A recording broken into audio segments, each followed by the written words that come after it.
Dear people of God, God's good word that we'll look at this evening is from John chapter 11. If you've got one of these white and blue Bibles there, you can find it on page 872 if you want to look at that as we hear the word from God together. I remember when I started to become aware of the reality of death. Like it really kind of started to sink into me. I was a teenager.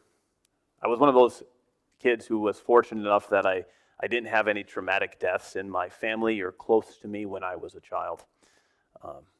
My parents, my grandparents, siblings, everybody all lived through my childhood. I think my great-grandparents were the first people I knew who died, and they were like 90, so it was okay. I was 7, I didn't get it. It really sunk into me when I was 13 because I started having these times where I would lay down at night and I started thinking about death and the end of my life and eternity, and I felt like I was sinking in bed, and it would terrify me, this thought that somehow I could have something that lasted forever, and it was eternal blackness and darkness, and I just felt like I was sinking in bed, and I felt terrified by it. Then I started having nightmares, really bad dreams about things happening, and they always involved me dying. When I was a junior in high school, a classmate died, and I didn't know the classmate very well, but I remember everybody in the school sitting. We had what do they call them? One of those colloquiums or whatever, right? And everybody's sitting in the bleachers so that they can talk to us all, and there's grief counselors there, and that really struck me. It was that time of my life, right, where I really started to think about the reality of death. We're all going to face it at some time. You have to take some steps towards it in some way or another. Or I guess maybe not. And that's what we see today in our lesson. What are your final steps going to be? Are you going to take steps towards death and what it brings or not? The first people we see here in this lesson are these chief priests and the Pharisees, and they're having this meeting of the Sanhedrin. They've called this meeting of the Sanhedrin because Jesus has performed this great miracle. He's raised Lazarus from the dead. Everybody's very excited about the fact that a man who was dead for 3 days rose to life. So people are all starting to believe in him. The chief priests have pulled together this huge meeting to discuss the situation, and you can see what they are what they're saying, what they're feeling about death even as they discuss it, because they say this. Here's this one man performing many signs. If we let him go on like this, everyone would and our nation. Then one of them, named Caiaphas, who was high priest that year, spoke up. You know nothing at all. You do not realize that it is better for you that one man die for the people than that the whole nation perish. Caiaphas is well aware of the historical reality. If Jesus becomes this very popular figure, the Romans will worry about a rebellion and an uprising, and they will come in and they will crush the nation. Presumably many people will die.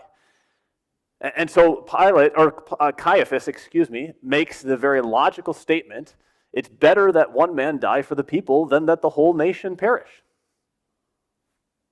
Right? Sometimes you just do the simple math. One person die, or many people die. But you can feel what Caiaphas is doing, isn't he? He is avoiding his own death. I mean, think about how crazy this is. They have a man in front of them who just raised somebody from the dead.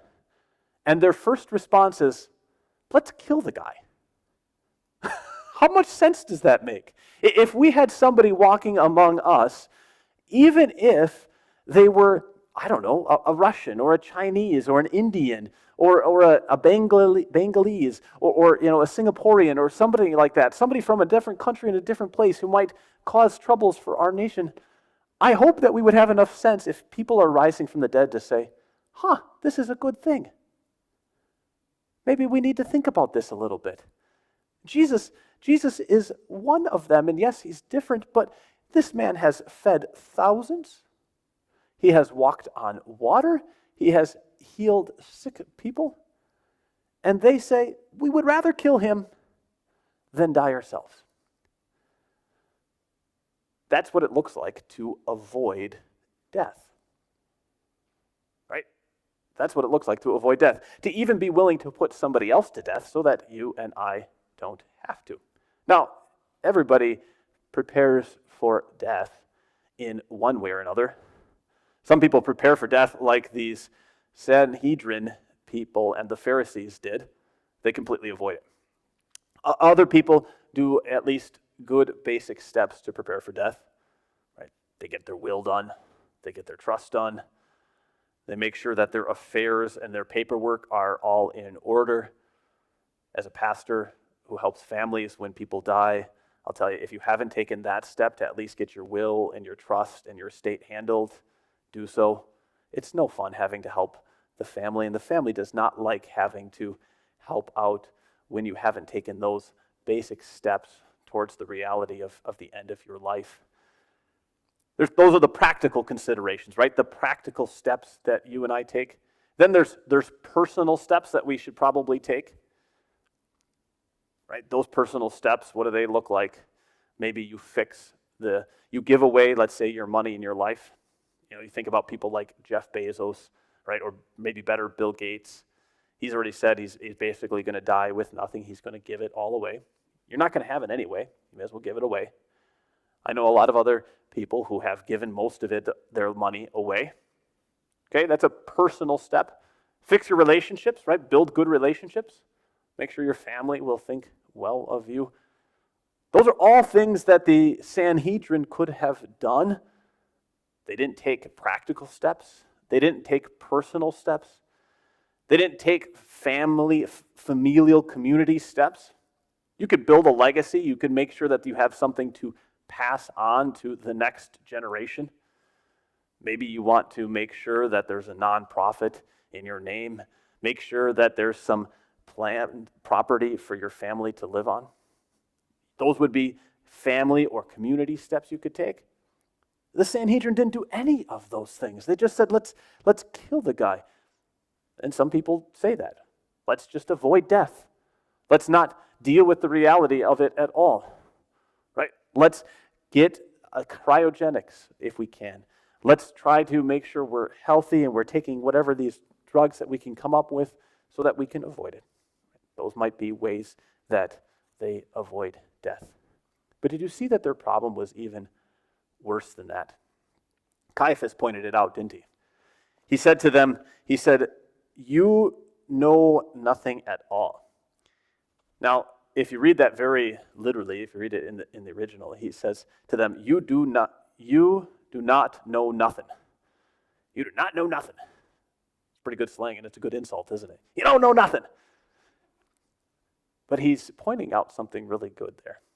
You do not know nothing. Can I give us an illustration? It makes me feel about this time.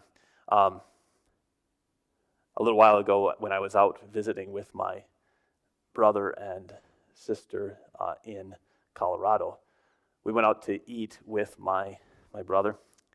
He said, hey, let's go out and have some drinks and hang out a little bit. You don't get much time away from the kids. Great, we'll do that. We'll dump the kids with Grandma and Grandpa, and we'll go and hang out and have some drinks for a night. Sounds good. We get to the end of the meal. Server drops the bill off. We all reach for our pockets for our credit cards, and he says, oh no, your money's, you don't have to pay. We got this. We know that you guys, right? And I had that awkward, that 5 minutes of fake argument with him. I didn't really want to pay. I was happy to let him pay, but I had to argue and look good.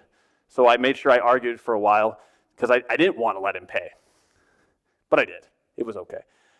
In the end, though, then he says something along the lines of, your money's no good here. And that struck with me, right? Because it makes me think of nothing. My money is nothing with him. And that's probably true. That's what it is when we stand before God, right? It's not just that we won't have anything, but what Caiaphas says, you don't know nothing, is right. You and I really don't know nothing. We will have absolutely nothing that moment when you stand before God. When my brother-in-law said to me, your money is no good here. Well, I mean, all right, so yeah, my money was no good, but more than that, I felt that shame. I felt that sense of embarrassment a little bit, because all of my accomplishments, all of my worth, all of my dignity in that moment was said to be zilch.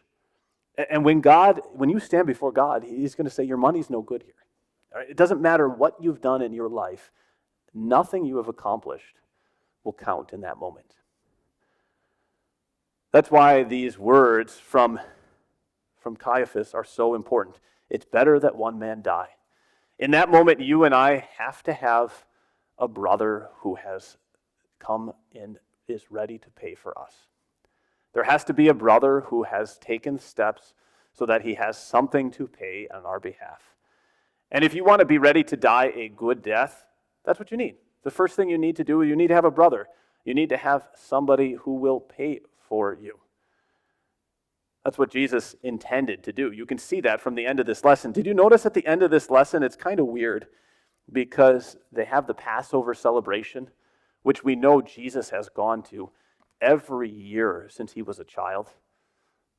Every year. He was a good Jew. He didn't skip the Passover ever. But then you get to the end of this lesson, and all of a sudden it says, they kept looking for Jesus. What do you think? Is he coming to the festival at all? And they couldn't find him. Why? Because he took very specific steps to make sure that he would die when it was time to die. When it was time for him to pay for our debt.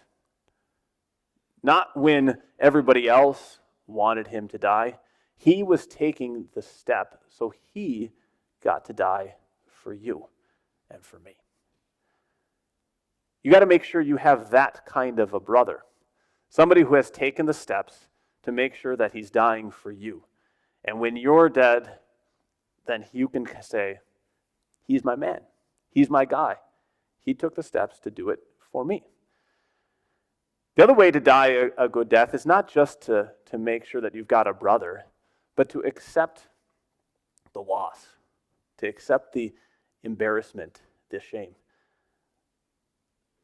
I don't know if we'll care when God says your money is no good here, right, when we get to eternity. But I think I might care a little bit, right? There might be just a little voice in my head that says, wait a second, you tell me I tried and I worked hard for 80 years and I accomplished all this stuff. I raised kids. I baptized people. I told the gospel. I showed up for work every day. I have worked like 40,000 hours in my life, God, and you're telling me it doesn't count one iota? How is that fair? How is that right? Right? And you and I, we have to accept the loss, that everything we do doesn't count at all in that moment. That's the other way to die a good death, is to not only have a brother who can pay, right, but to accept the reality of that loss, to accept that what we do doesn't count. That's how we die a good death. And that's what we do as a step, right, towards death. Friends, that's what we want to do this year after Jesus. Jesus is taking these steps towards his end. The first step he takes is to make sure he takes a step towards a tomb, towards the right tomb in the right place. And that's a step that we're going to follow after.